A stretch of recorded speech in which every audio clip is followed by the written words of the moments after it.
وآخر دعواهم أن الحمد لله رب العالمين۔ فرمایا من اتی فراشہ وهو ينوي ان يقوم يصلي من اللیل، ایک شخص دنیاوی زندگی گزارتے وقت کاروبار کرتا ہے، اپنے گھر بار کا خیال رکھتا ہے، تھکاوٹ ہوتی ہے، آرام کرنے کے لیے چارپائی کی طرف لوٹتا ہے، اگر سوتے وقت صرف نیت کر لے کہ میں نے رات کی تاریکی میں اپنے خالق و مالک قادر مطلق کے سامنے اپنی جبین نیاز کو جھکانا ہے، مالک الملک کو یہ نیت اتنی اچھی لگتی ہے، کتب لہ ما نویٰ، فرشتوں کو حکم ہوتا ہے میرے بندے نے جو نیت کی ہے اس کی تہجد لکھ دو، فغلبت عیناہ حتی اصبح،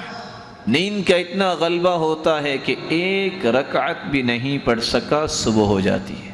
لیکن نیت کی درستگی کی وجہ سے مالک الملک اس کو عبادت بنا دیتے۔ وَكَانَ نَوْمُهُ صَدَقَةً عَلَيْهِ مِن رَبِّهِ عَزَّ وَجَلَّ،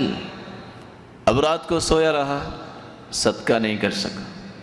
حکم ہوتا ہے کہ 6 یا 4 گھنٹے اس نے آرام کیا ہے، صدقہ تو نہیں کر سکا، اس کی نیند کو بھی اس کے نام اعمال میں صدقہ بنا کے لکھ دو۔